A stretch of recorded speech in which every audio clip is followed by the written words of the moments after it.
Antônio, eu acho que é com você. Eu vou, infelizmente, gente, eu não vou poder continuar na próxima hora. Eu peço desculpas. Eu vou precisar sair, Antônio. Me perdoe.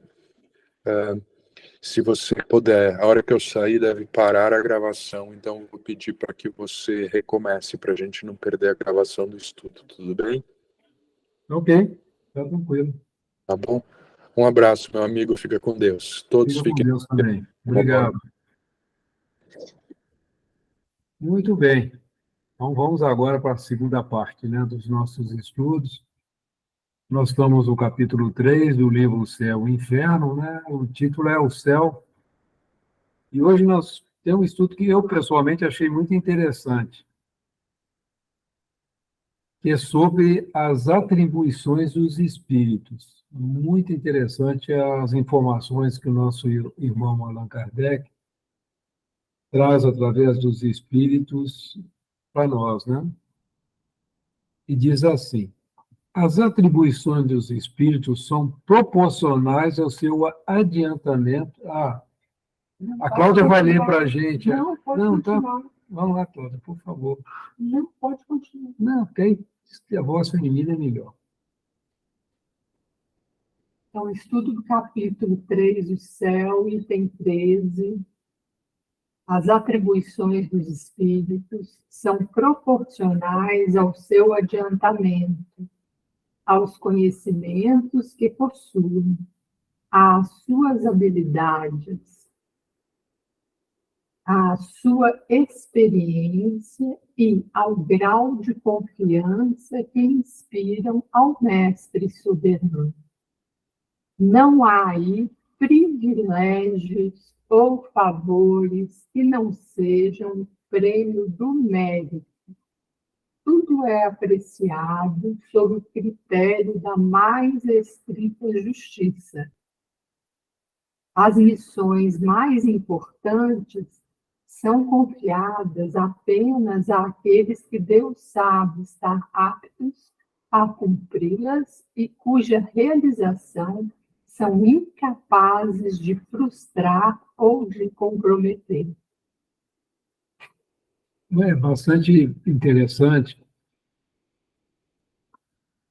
que o Kardec traz para a gente, assim, as missões mais importantes são confiadas apenas a que Deus sabe estar aptos a cumprir e cuja realização são incapazes de frustrar ou de comprometer. A gente vai ver ao longo desse estudo, porque todos nós temos aqui na Terra uma missão. Isso que eu achei interessante, né? E não há privilégio ou favores, né? Tudo é questão do mérito. Tudo que nós conseguimos, espiritualmente falando, a nossa evolução, tanto moral quanto intelectual, ela nasce do nosso esforço. E à medida que a gente vai galgando, né, o nosso crescimento, tanto moral quanto intelectual, principalmente moral, novas tarefas vão sendo colocadas em nossas mãos nas futuras reencarnações que nós vamos ter, naturalmente. Nós estamos ainda num planeta bem de início, né? Um planeta de provas e expiações, no limiar de ter uma nova mudança, né? E iniciar o processo de regeneração. Então, muitas vezes as pessoas, nós ficamos, né, bastante ansiosos para ter maiores participações nas tarefas cristãs, né, nas tarefas que a vida apresenta para a gente, mas isso a gente conquista ao longo do tempo, ao longo das reencarnações, né? Vou mandar mais um pouquinho para a gente entender bem. Enquanto, sob as próprias vistas de Deus, os mais dignos compõem o Conselho Supremo, aos chefes superiores é conferida a direção dos turbilhões planetários, e a outros é conferida a direção de mundos especiais. Olha que interessante, nós estamos recebendo aqui uma informação que existe um conselho supremo ligado a Deus. Quando os chefes superiores, quer dizer, os espíritos superiores, né, que já adquiriram conhecimento, é dado a ele a direção dos turbilhões planetários. O que é um turbilhão planetário? O sistema solar é um turbilhão planetário. E o Chico deu alguma notícia, às vezes perguntando sobre o Cristo, né? Jesus, ele é responsável pelo planeta Terra, mas tem um Cristo que é responsável pelo sistema solar. E existe, né, aqueles que são responsáveis pelas galáxias, pelas nebulosas, pelo universo, né? E o Conselho Supremo cuida de todos os... Hoje nós estamos tendo, pela ciência, né, o pessoal já começa a falar dos multi-universos, né, dos multiversos, como eles chamam.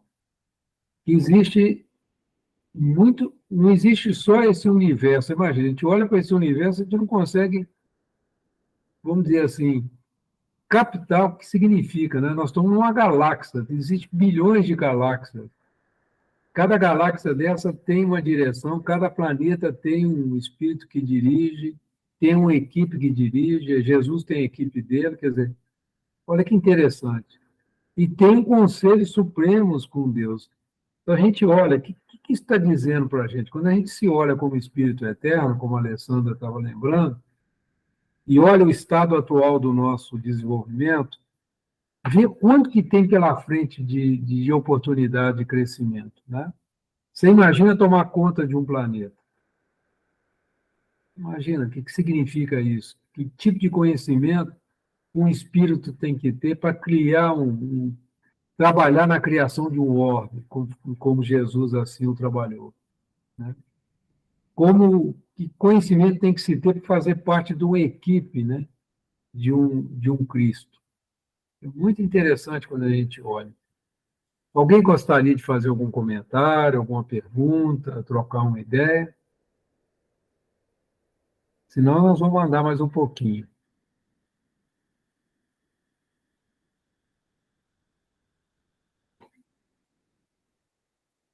Vem a seguir, né?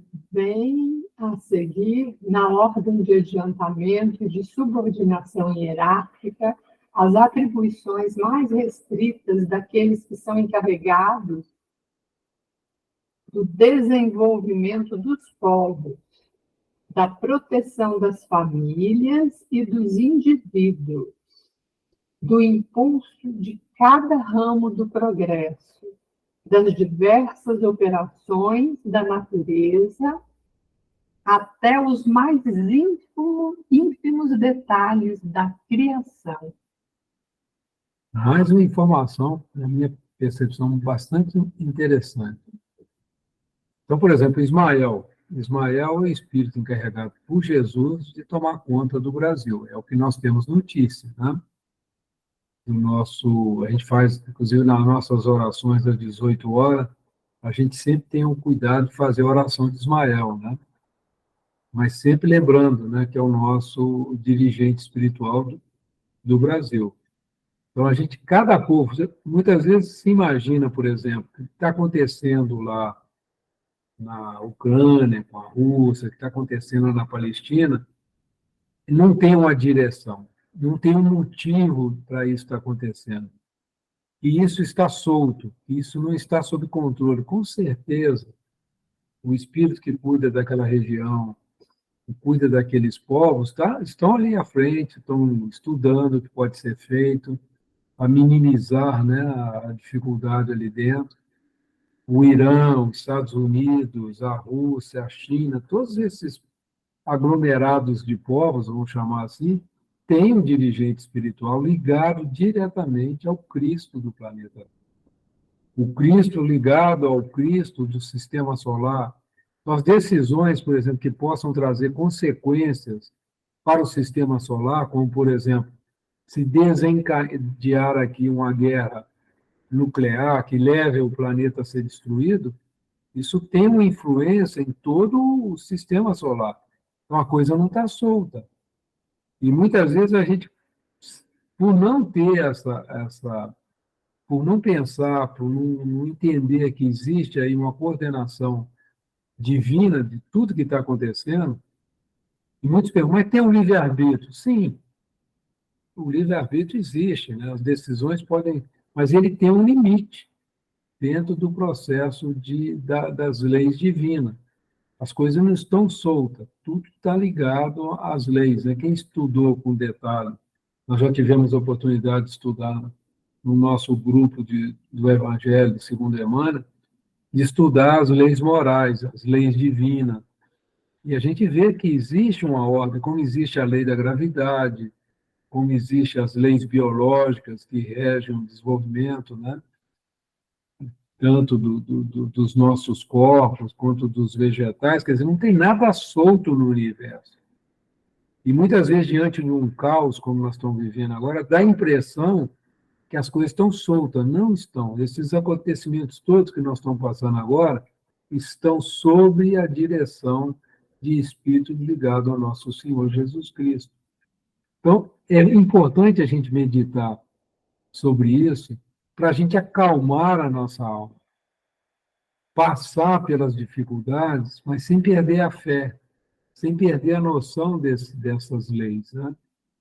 Tranquilizar realmente as nossas almas. E muitas vezes, pela nossa ainda, vamos dizer assim, visão limitada dos acontecimentos, cabe-nos a fé. Saber disso, né? Saber que Deus está acompanhando, coordenando através das suas leis, tudo isso que nós estamos passando agora. Algum comentário até aqui? Devemos andar mais um pouquinho?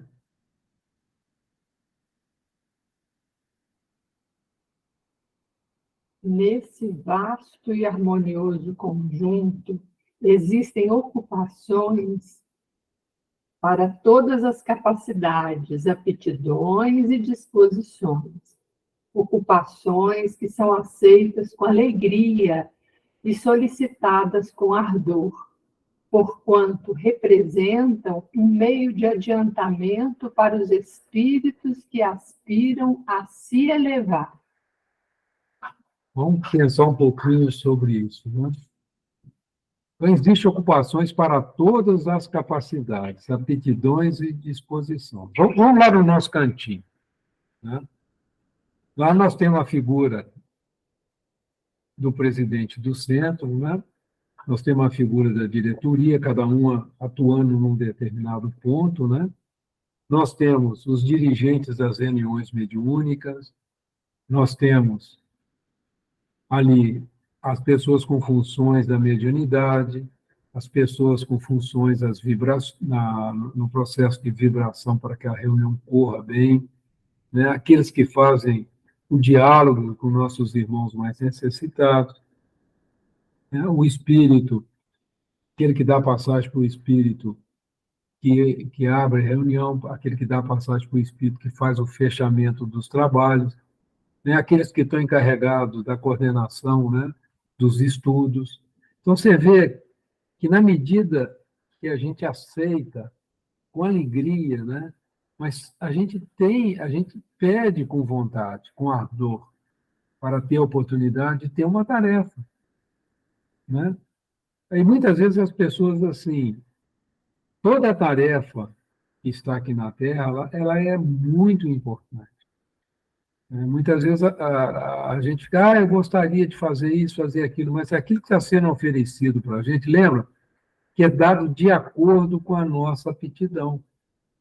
Quanto mais amor a gente colocar nas tarefas que a vida coloca para a gente, mais oportunidades futuras vão surgindo. Mas primeiro a gente precisa passar por um processo para ter condições de dar o passo seguinte. Isso vale para a vida profissional, isso vale para a vida em família, né? Isso vale para o conjunto como um todo. E na medida que a gente vai compreendendo essas coisas, o que acontece com a nossa sociedade? Elas valorizam, a nossa sociedade valorizam as profissões mais do que outras. Mas na medida que a gente estuda sobre o mundo espiritual, a gente não vê essa discriminação, esse tipo de valorização diferenciada. A pessoa que cuida, por exemplo, da enfermaria no mundo espiritual, da limpeza, do cuidar ali básico da enfermagem junto aos irmãos que ali se encontram, é tão importante, tão tratada e valorizada como o médico espiritual, né? E à medida que a gente trouxer esses valores para a sociedade, não mais vai ter essas discrepâncias de ganhos. E isso aí leva, muitas vezes, à dificuldade de determinada parcela da sociedade de dar educação, de favorecer suas famílias com alimentação mais dignas e tudo. Por quê? Nós fazemos uma diferenciação entre o faxineiro e o médico. Tudo bem que a formação do médico é muito mais difícil e tudo, mas o trabalho de um faxineiro é tão importante quanto, e a gente, às vezes, não tem essa percepção ainda. Então, essa é interessante quando ele toca nesse vasto e harmonioso conjunto. Existe ocupações para todas as capacidades, mas não existe discriminação em relação a isso. São processos que cada um de nós. E na reencarnação, muitas vezes, a gente vem numa situação de abastança material, noutras a gente vem em situações de miséria, que a gente perde isso para o aprendizado, né? Que nós precisamos espiritualmente falando. Algum comentário, pessoal? Alguma pergunta? Algum ponto que vocês gostariam de ressaltar? Tranquilo? Então, vamos andar mais um pouquinho.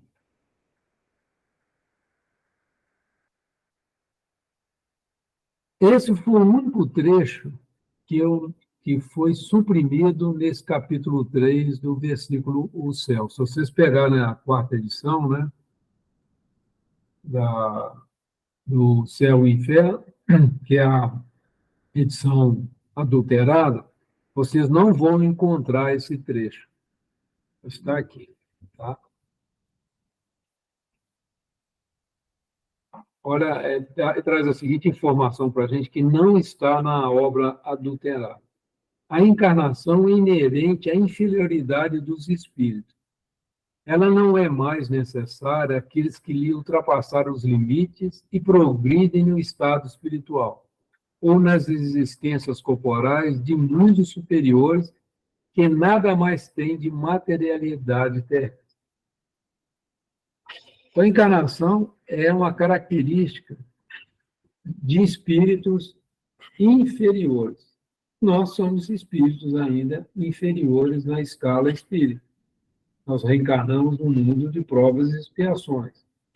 Somente alguns, né, vêm aqui em missão. Tá? Depois tem um comentário do autor, depois eu vou entrar no comentário. Você lê a próxima para mim, Cláudio?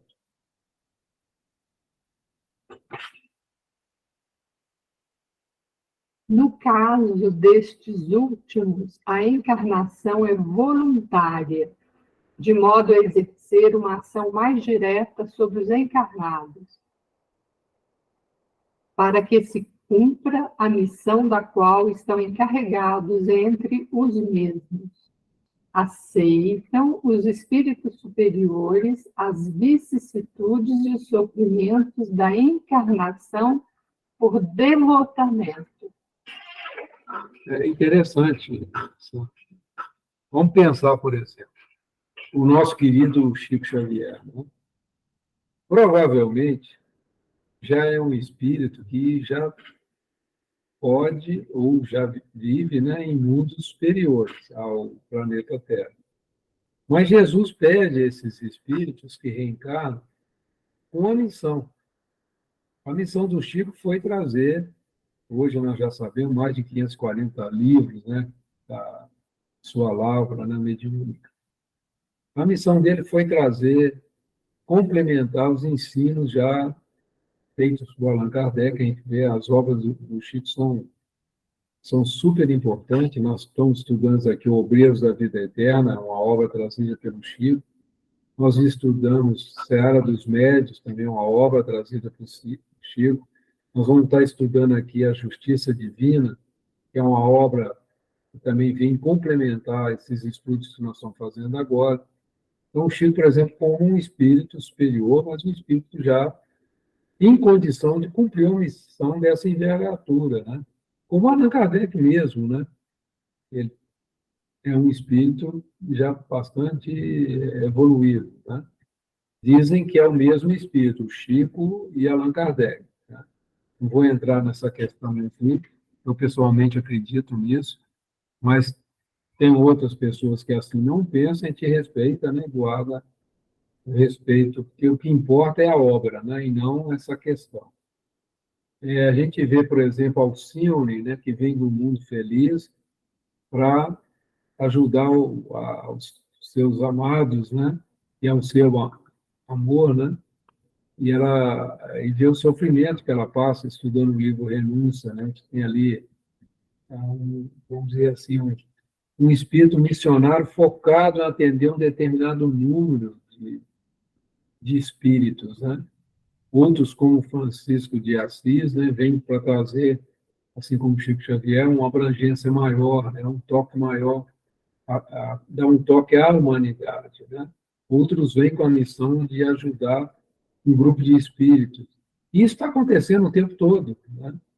Isso está acontecendo. E à medida que nós evoluímos e a gente ganhar essa moral, né, cristã mais internalizada, com já sem trazer tantas sombras, né, como nós trazemos ainda, provavelmente a gente vai estar recebendo também tarefas parecidas, né? Daqui a 1.000 anos, 2.000 anos, sei lá quanto tempo nós vamos gastar para isso. Mas é muito interessante a gente ver essa oportunidade que a vida vai colocando para a gente, né? Alguém gostaria de comentar? Algum ponto, alguma questão? Está tranquilo? E sim, nós caminhamos mais um pouquinho. Vamos ler a nota 45, né? Nota 45. Na evolução do princípio espiritual, na vida animal, a transmigração é contínua. O ser percebe e age somente enquanto ligado ao corpo físico. Na fase humana, a vida espiritual passa a ser a principal, e progressivamente o espírito vai se libertando da encarnação. Por fim, os espíritos superiores encarnam voluntariamente, quando desejam cumprir missões. Notas do editor. É aquilo que nós estávamos comentando, né? Mas é interessante a gente pensar um estudo, né, do cérebro humano. Nós temos 3 cérebros no nosso processo evolutivo, né? Eles chamam de cérebro reptiliano, que tem em torno de 300 milhões de anos nesse processo evolutivo. Isso, nossa estrutura cerebral que eu estou comentando. É o nosso cérebro, vamos dizer assim, da fase animal, né? Mamíferos, né? Nós já passamos, ele tem em torno aí de 100 milhões de anos. E o nosso cérebro, que dá o suporte à vida espiritual que nós temos hoje, eu esqueço o nome que é dado a ele, agora me fugiu, tem em torno de 1 milhão de anos. Então, a gente vê assim, os cérebros primitivos convivem entre si já há milhões de anos. E essa nova perspectiva, né, com o Homo sapiens, né, a gente ainda tem pouco tempo.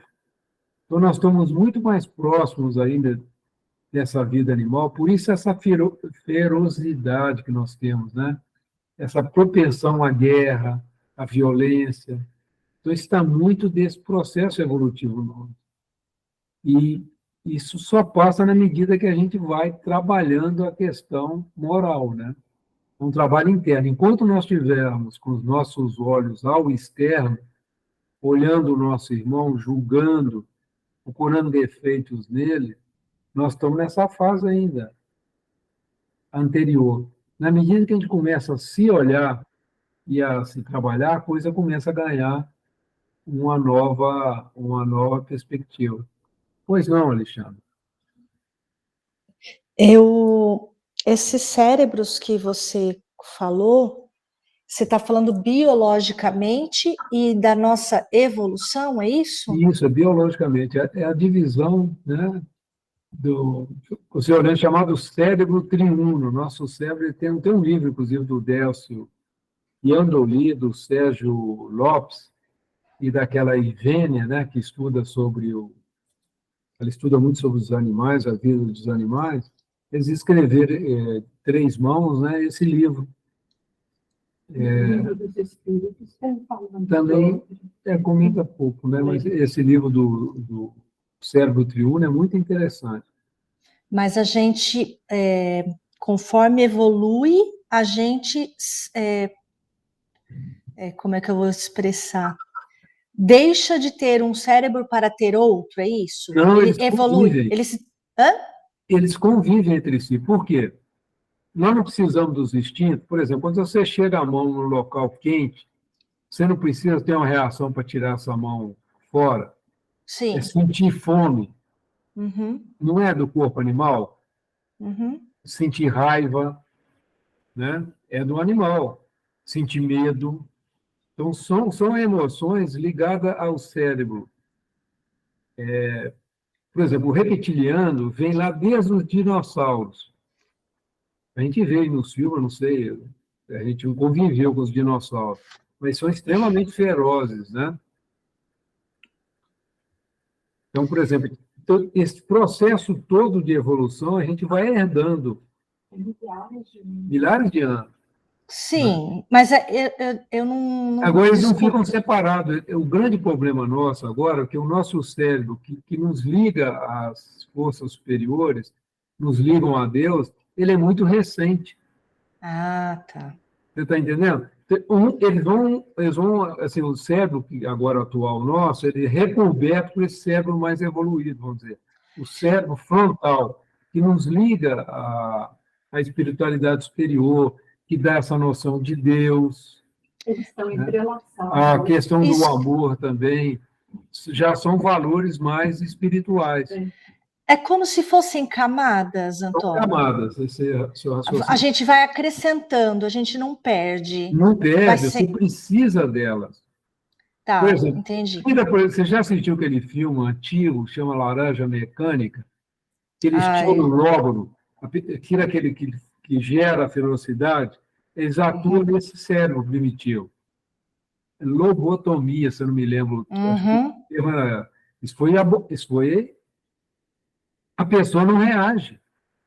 Ela é agredida e não reage. Não sei se vocês chegaram a assistir esse filme Laranja Mecânica. Tira a capacidade da pessoa se defender. A pessoa fica à mercê dos outros. Então, eles usavam, né, os psiquiatras antigos, isso na década de 30, 40, eles faziam lobotomia para essas pessoas psicopatas, sociopatas, hoje é o termo que usa, é sociopata, né? Eles tiravam, e a pessoa ficava completamente indefesa. Nós precisamos ter isso também. Mas, Antônio, e aí, com o processo evolutivo, esse cérebro aí mais primitivo de todos, ele vai acabar sendo absorvido pelos cérebros mais evoluídos ou ele vai se manter com a gente eternamente, né? Para sempre? Você vai dominando ele. Ah, Essa é a grande questão, é o seguinte, à medida que você desenvolve, por exemplo, vem uma reação de raiva, aí você já aprendeu a parar para pensar. Você não vai agredir. Você está no trânsito, alguém te dá uma fechada, você já aprendeu, você é uma pessoa que medita, avalia, né? Você sente aquela coisa, você fala, não, tranquilo, não aconteceu nada, estou em paz, não preciso me vingar, não preciso fazer nada. Qual que é o cérebro reptiliano, por exemplo? Se você é dominado por esse cérebro primitivo, bateu, levou, né? Uma cobra, por exemplo, você cutucou uma serpente, que o cérebro dela é reptiliano. Ela vai reagir na hora, vai atacar, vai passar o veneno dela. E a gente, muitas vezes, se não aprender a controlar suas emoções, quem domina é esse cérebro primitivo. Então, o que é, por exemplo, um ser primitivo? Ele mata com a maior naturalidade do mundo. Ele não sente nada. Que aí ele não tem essas questões morais, essa questão bem desenvolvida. Ele não aprendeu a ter acesso ao cérebro superior. Então, é interessante a gente estudar esse assunto. Esse livro é muito interessante, o Cérebro Triuno. Porque as emoções vêm mesmo, Alexandre. É natural que vem. Você não sente raiva? Sim. Sim. Mas o que você faz com a sua raiva hoje? Você não controla? Você Respiro fundo e me acalmo. Não. Você já viu a criança? Se você é uma criança novinha de 2, 3 anos, ela não reage assim quando alguém... Uhum. Porque ela não tem esse controle ainda. Mas, Antônio, esses cérebros, eles estão no nosso corpo físico, né? Eles são, vamos dizer assim, ligados a essa evolução que a gente realiza nos planetas, né? Na parte material, ou eles são do nosso espírito, vou colocar assim, ou é uma coisa do espírito imortal? Ele está no nosso corpo. Está no corpo. Então, eu desencarnando, que eu deixo o corpo físico, vamos dizer assim, eu estou liberta desses cérebros. Aí você vai ficar com a sua mente, né? Uhum. Você vai ficar com a sua mente. O cérebro, ele é um componente material. Ele é usado, é como a sua mão física. Ela tem uma função. O cérebro, inclusive, é muito limitado. A mente não descarrega todo o conhecimento. Por exemplo, o conhecimento das vidas passadas, se fossem fazer, vamos dizer assim, um download das suas vidas passadas, seu cérebro físico não aguenta. Ele não tem estrutura. Até para lembrar daquilo que aconteceu na infância, né, as coisas, a gente não lembra, porque ele não tem estrutura para isso ainda. Nós não conseguimos lidar com isso. A gente enlouquece. Então, por exemplo, tem algumas pessoas que vão fazer regressão de vidas passadas. Costuma trazer um problema para essas pessoas gravíssimos, até da pessoa enlouquecer. Isso é uma coisa que tem que ser feita só com muito cuidado, por causa da limitação do cérebro. Nós temos, depois que nós desencarnamos, pelo que eu entendi, tem a mente, né, que o pessoal chama de self, né, o indivíduo, né? Uhum. É muito interessante a gente estudar. Eu estou falando coisas que eu não tenho conhecimento profundo, viu, Alexandre? Estou falando dentro da minha limitação, tá? Pelo pouquinho que eu já estudei sobre isso. Mas nós não temos... o cérebro, o espírito se liga ao cérebro para poder passar alguma coisa, né? Mas é bem desafiador fazer essas separações, né? O que está limitado pelo corpo físico, o que tem algum, principalmente ligado à mente e ao cérebro, né? É bem desafiador. Por isso que, por exemplo, quer ver um exercício muito importante para nós, é o exercício da meditação. Porque aí você vai poder lidar, por exemplo, lidar com aqueles pensamentos, você vai poder se olhar com calma, lidar com essas emoções que está muito ligada aos cérebros primitivos, né? A emoção da raiva, da inveja, do ciúme, essas coisas que batem na gente, né? E a gente muitas vezes nem percebe que está tendo essas emoções. E é muito interessante a gente ir tomando conhecimento, né? Por exemplo, seguir os exemplos de Jesus, por exemplo, que é um ser que tem total domínio das suas emoções, né? O Cristo. Você vê que ele foi agredido, então a postura do cristão, né? Vamos chamar a postura do Cristo, é uma postura totalmente conciliadora, né? Olha como ele lidou, né? E tem a capacidade de estar ali crucificado e falar assim, Pai, perdoa-os, porque eles não sabem o que estão fazendo. Quem de nós tem estrutura espiritual para uma atitude dessa, né? Então, é interessante a gente ir estudando essas questões, porque o grande desafio nosso, na minha percepção, Alessandro, é se conhecer. Né? Eu estava um dia desse assistindo o Hermógenes, eu gosto muito do Hermógenes, foi quem trouxe a yoga para o Brasil, né? A yoga para o Brasil, e a yoga, a Hatha Yoga, né? e ele fala uma coisa assim, perguntaram para ele assim, qual é o seu maior desafio? Né? Ele falou assim, o Hemógenes tem me dado muito problema. Trabalho. Né? Muito trabalho. Eles perguntavam para mim qual que é o meu maior, eu falei assim, eu tenho me dado muito trabalho, o Antônio tem me dado muito trabalho. Porque é um desafio, né, Alexandre? É um desafio. Obrigada, viu, Não sei se eu Antônio? te ajudei, viu? Eu se compliquei. Sim, sim. Não, Ele quer é um falar faz um tempão. é um passinho por vez, né, Antônio? É devagar. E a gente se vê, uma vez eu estava muito deprimido com essa questão de me conhecer, né? E conversando com o Preto Velho falou, ô, filho, o negócio é o seguinte, a gente vai mostrando, né, a espiritualidade maior, vai permitindo que você veja alguns dos defeitos, mas são aqueles que você suporta. Se a gente mostrar tudo, o filho não aguenta, o filho enlouquece. Porque fala assim, tem coisas que nós precisamos ainda, vamos dizer assim, reparar, atrapalhadas que nós fizemos em vida, que nós não temos estrutura espiritual ainda para reparar.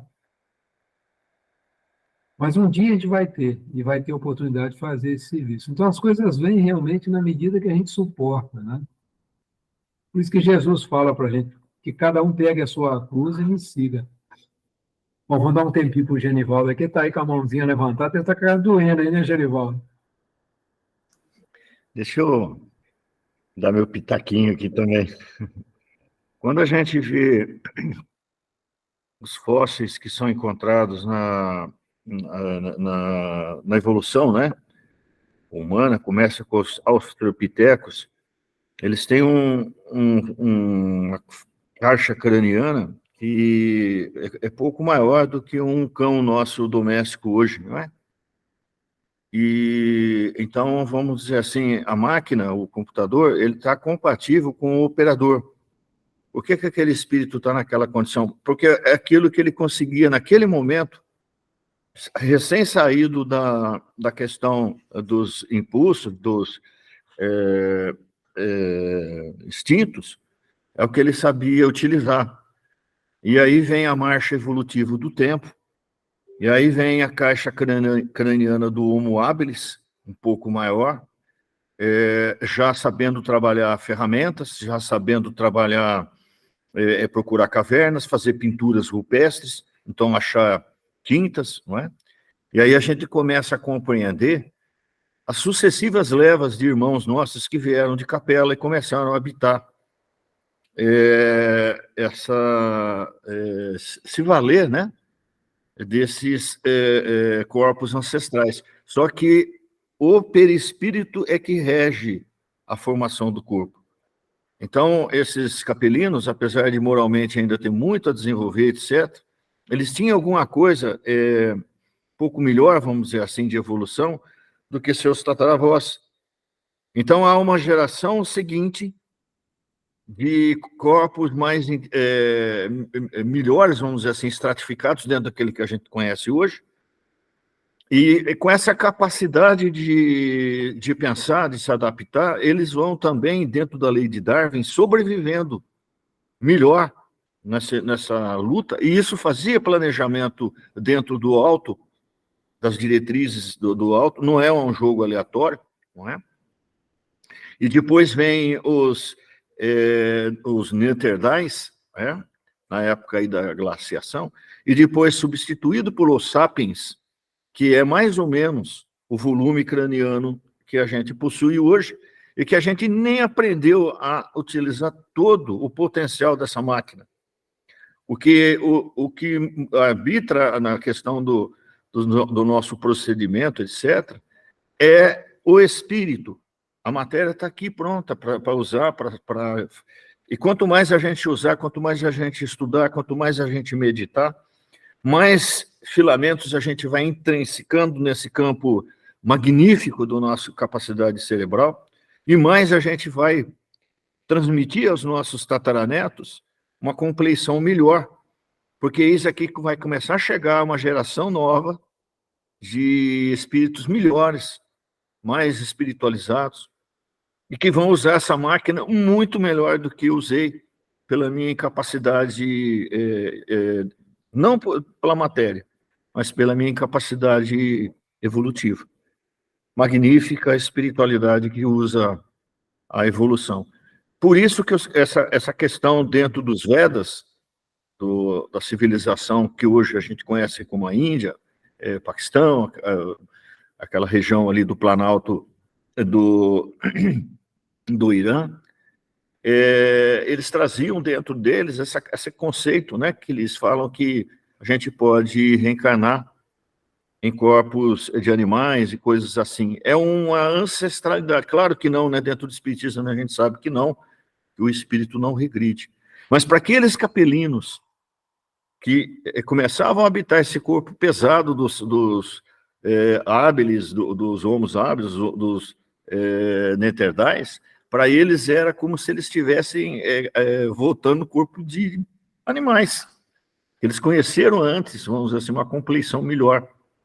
Mas para sobreviver naquele momento, aqui no planeta, eles tinham que vestir essa roupa. E vestindo essa roupa e fazendo o que eles fizeram, né, foram transmitindo para as gerações seguintes a questão aí da evolução que nós estamos, graças a Deus, também usufruindo, né? Esses nossos ancestrais que a gente tem que agradecer, na verdade, né? Somos também aí, possivelmente, alguns de nós aí, ainda, né, conforme diz o Luiz Otávio, recalcitrantes, repetentes, que desde aquela época ainda está teimando e não vai adiante, né? Mas é isso que eu tinha que falar. Falei muito, João. Muito bom, Genivaldo. Foi bem lembrado. Eu lembro quando eu era mais jovem, né? Eu ficava olhando para uma barata. Você já viu, você vai matar uma barata, a bichinha percebe, pica a mula, né? Para dar uma chinelada nela, você tem que ir atrás da bichinha firme. Aí eu ficava pensando, falei assim, olha o tamanho desse bichinho, que cérebro é esse que ele percebe que eu vou dar uma chinelada nela e pica a mula, né? Como diz os meninos. Não é um negócio intrigante? Né? Nós tínhamos aqui a galopsita, eu ficava olhando para a galopsita com a cabecinha pequenininha e ela reconhecia, por exemplo, teve uma que eu cuidei dela, eu desde filhotinho, então ela me via, onde que eu tivesse, ela voava, eu deixava ela solta dentro de casa aqui, fechava tudo, deixava elas voando, ela me achava, ia ali, pousava no ombro, ficava brincando e tudo. O Genivaldo, que salvou algumas maritacas, e muita conta-gosto do Faustinho, né? As maritacas, ele vê o carinho das maritacas com ele e o ciúme do papagaio, né, Genivaldo? É um negócio, eu falo assim, olha o tamanho do cérebro do papagaio, e o bichinho consegue gravar a nossa voz e repetir, né? Eu não sei se esse papagaio seu fala, Genivaldo. Hein? Mas não é interessante, gente? Vocês já pararam para observar esse negócio? Quer dizer, você vê o potencial que nós temos, né? Pela frente, né? Desculpe, deu uma interrompida aqui. Eu vi meu santo nome em vão, mas não... Não, que eu estava comentando com ele sobre os passarinhos que eu tinha, calopsita e tudo, e lembrando que você cuidou de maritaca, né? Muita conta a gosto do Fausto, né? Mas você cuidou. Você tem um papagaio, não sei se ele fala, mas os danados aprendem a falar, né? Olha o tamanho do cérebro do papagaizinho, gente. É admirável os animais, né? A Lola aqui, por exemplo, está firme aqui comigo no curso, ela já sabe... eles aproximam, né? É interessante. Sente a diferença, né? Porque vem os anjos da guarda, né? Que a gente acha, a gente não está sozinho aqui. É feita uma proteção para casa e tudo. Você vê o trabalhão que eles têm, hein, gente, com curso, hein? Vocês não querem imaginar o trabalho que é dado para a gente ter a proteção, para a gente poder ter uma conversa, falar de coisas elevadas, né, Genivaldo? Não é um negócio... E eles percebem. Então, o Alexandre tem um gatinho dele que fica lá andando, não sei se vocês devem ter bichinho também, né? É muito interessante a gente ver essas coisas, não é? Muito bem. Agora nós temos o Emmanuel, né? O Emmanuel traz sobre essa passagem, eu achei muito interessante, compromissos em nós. Muito legal. Então, vamos ver o nosso mestre Emmanuel. Aí fala desse item 13, né? Considerando as elevadas missões dos espíritos que se agigantaram nos louros da virtude, repitamos nós, compromissos anônimos, que rogamos com ardor em nós e por nós. Acho que todos nós, assim, sonham em ser último. Sonha, gente? Nós que procuramos o centro espírita, nós queremos ter um trabalho, a gente quer participar, né? Por mais simples que seja a tarefa, sempre nos dá muita alegria, não é isso?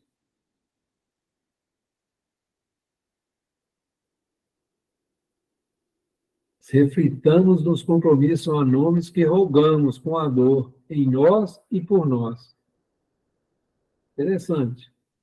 O que vocês andam refletindo, né? O que vocês andam pedindo a Deus como tarefa? E olha, muitas vezes está lá dentro da casa da gente, hein? Quer ler para mim, Cláudio? A garganta vai ficando meia. Vai falar do marido ideal aí, ó, deixar com você. Encontraste o marido ideal e a abastança doméstica. No entanto, recebeste no próprio sangue o filho retardado que te corta o coração por difícil problema. Um dia compreenderás que, noutras épocas, foi ele o companheiro que induziste à loucura. Isso aí, o Emmanuel está trazendo a questão que todo efeito tem uma causa, né? E quando a gente está preparado, e muitos de nós, muitas vezes, não está preparado para receber esse irmão que nós prejudicamos em vidas passadas. Mas no momento que a gente está preparado, que a gente roga a Deus de fazer essa reparação, essa oportunidade é dada para a gente, né? E muitos, às vezes, até abandonam, né? Nós temos lá na Divina Holândia, a gente convive ali com aqueles que foram abandonados pelas suas famílias, né? E a gente vê lá também que outros não, as famílias vão lá, participam, acompanham, né? Estão presentes, e outros estão lá, contam só com a gente, né? Do nosso cantinho, como companheiro, como amigo, né? Como família. Mas é muito interessante essa lembrança, né, que o Emmanuel traz para a gente. Quando vier essa tarefa, pode ter certeza que foi a gente que pediu.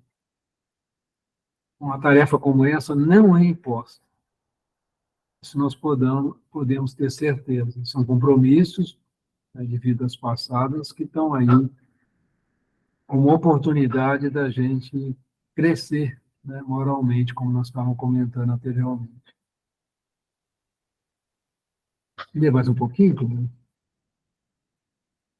Dispões de títulos respeitáveis para luzir nos encargos mais nobres e padeces uma esposa mentalmente fixada na fronteira do hospício. Um dia compreenderás que, em estradas distantes, foi ela a parceira menos feliz em cujos pés colocaste lama escorregadia para que resvalasse desamparada na esquina do sofrimento. É mais uma relação, né? Então, as dificuldades que nós temos aqui na vida como encarnados, né? Elas não são o acaso. Não é azar, não é nada, e muitas vezes nós pedimos com a dor mesmo, para que a gente recebesse essa tarefa. Eu tenho um avô, que eu chamo de avô, mas foi pai de criação da minha mãe, e foi casado com o avô Fernando e a avó Lódia. São dois espíritos assim que eu tenho um carinho imenso, né? Mas eu lembro vou chamar de vô Dedé. O vô Dedé passou boa parte da vida dele, casado com a minha avó, cuidando da mãe. Cuidando que a mãe tinha, assim, problemas mentais seríssimos, né? E o carinho dele. E foi muito interessante que ele, depois que a mãe desencarnou, umas 2 semanas depois, ele também veio a desencarnar. Me parece que foi uma tarefa mesmo de resgate, de trabalho, tanto da minha avó Lorde quanto do meu avô Dedé. E eu quase não via a mãe dele, né, a minha bisa, né, eu não via. Ela ficava isolada no quarto, ele que dava banho, ele que cuidava. Todo o trabalho era feito por ele, ajudado naturalmente pela minha avó, né? Eu fico lembrando disso aí, eu via luta, né? Ele era operário de uma fábrica de tecido, levava uma vida muito simples, mas a dedicação dele, né, a essa pessoa. Então a gente vê essas lutas, né, da nossa própria família, na nossa própria história, né? São oportunidades. Alguém quer comentar algum ponto? Senão nós vamos ler mais um pouquinho.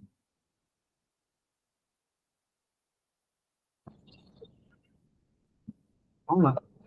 Tem dinheiro e instrução, mas carregas um pai irascível e intransigente, que mais se assemelha a um tigre de sentinela.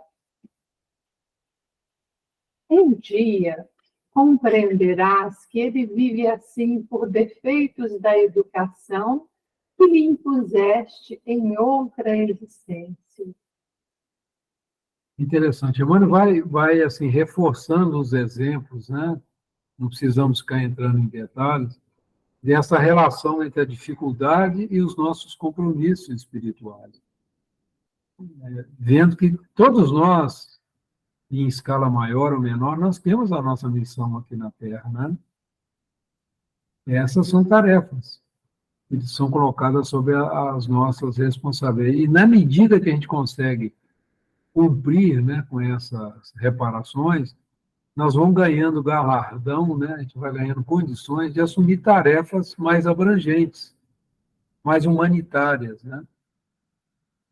Não só ligadas aos nossos defeitos, né, aos nossos erros, mas ligada à possibilidade de servir de uma maneira maior à comunidade que a gente vive nela, né? Vamos lá. Percebes a grandeza da obra de que te responsabilizas? Sem achar colaborador que te dê mão no trabalho, arrostando sozinho a obrigação de fazer. Um dia compreenderás que te valias ontem da confiança alheia para tiranizar os que mais te amavam e lutas hoje desentendido para te libertares da violência. Uma coisa que eu aprendi, né, ouvindo as histórias do Chico Xavier, o que acontece? A gente começa uma tarefa, por exemplo, assume uma determinada tarefa, e no início você vai enfrentar algumas dificuldades, né? E algumas vezes a gente acaba desanimando porque fica esperando que outros venham te ajudar, né? E isso, eu lembro do Chico, né? O Chico, por exemplo, quando começou o trabalho lá no Centro Espírita, em Pedro Leopoldo, muitas vezes ele ficava sozinho, falando, né? E um dia ele questionou a Emmanuel, falou, mano, eu estou aqui, às vezes só eu abro o centro, estou aqui falando só eu, e ele sempre tinha uma companhia de um cachorrinho que ia lá, igual o Genivaldo com a Lola aí, o cachorrinho ficava lá com ele, participava com ele, mas um dia o Emmanuel abriu e mostrou para ele a quantidade de espíritos que ali se faziam presente quando ele estava falando do Evangelho, quando ele estava comentando.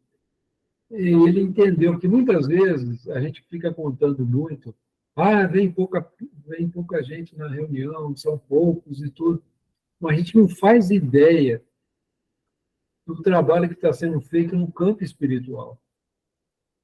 Nós somos 22 bilhões de espíritos aqui na Terra. Temos 8 bilhões de espíritos reencarnados. Né? Alguns estão agora dormindo e estão desprendidos dos corpos, a metade da população. Você imagina, por exemplo, uma reunião que é feita com seriedade, que é feita com amor e com carinho, quanta oportunidade se abre também para os desencarnados terem acesso a uma informação, terem acesso a uma oração, a uma vibração, né? E começar a entender um pouco das condições que eles estão vivendo como espíritos, né? E até se preparar para uma reencarnação. Eu lembro das orientações espirituais, a espiritualidade falando assim, ô filho, quando você forma uma família, você imagina que é só você que vive ali, né? Então, quando a gente forma uma família, é uma tarefa, e muitos espíritos participam da nossa vida, se preparando para amanhã reencarnar e formar suas próprias famílias como encarnados. E a gente, às vezes, não compreende essa relação entre os dois mundos, né? Não existe fronteira. A humanidade é uma só, encarnados e desencarnados fazem parte da humanidade na Terra, né? É importante a gente ir tomando consciência disso, né? Que tudo que nós conseguimos fazer com amor, com carinho, seja as tarefas mais simples, a faxina da casa, a ajudar o filho na lição de casa, a cuidar de um jardim, tudo isso tem uma influência muito grande no nosso processo evolutivo. Lê mais um pouquinho, Cláudio? Tens conhecimentos admiráveis e legiões de amigos que tudo fazem por ajudar-te. Contudo, amargas penosa anormalidade orgânica, à maneira de espinho oculto.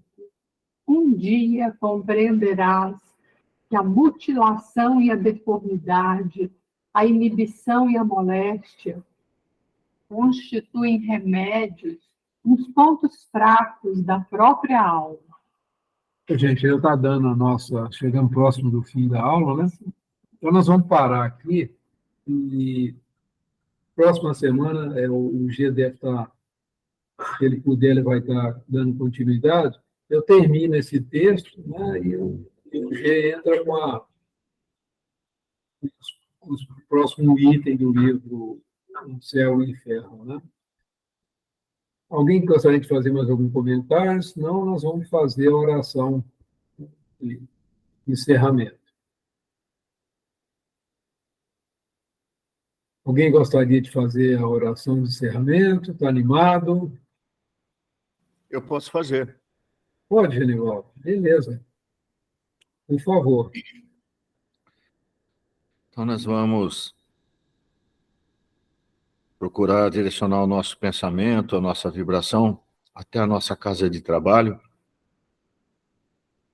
Esse momento especial que a humanidade passa, de tantos conflitos, e que as equipes espirituais aí se desdobram em socorro, em tentar diminuir a intensidade desses miasmas aí de guerra, de ódio, que a nossa vibração possa fortalecer, possa fazer essa amálgama tão necessária para que as decisões dos nossos líderes aí no mundo não enveredem ainda mais pela falta de bom senso, pela brutalidade, trazendo ainda mais sofrimento a tantos nossos irmãos que são colhidos nessas guerras fratricidas.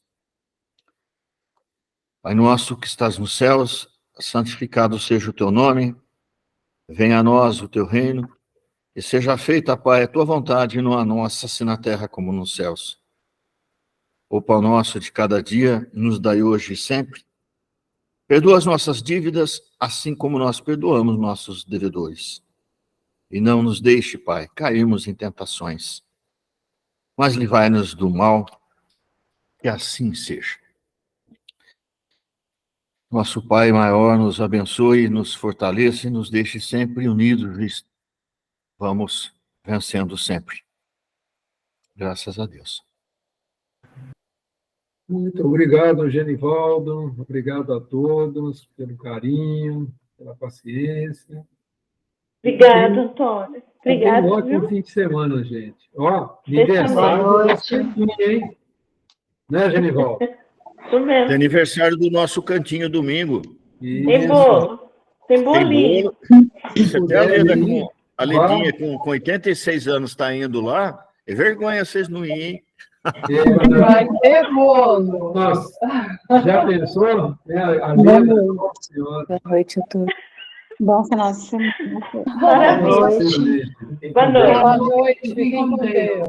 Com Deus noite, também. gente. Tchau, Boa Claudinho. noite. Tchau. Namastê. Falou, gente. Fiquem com Deus.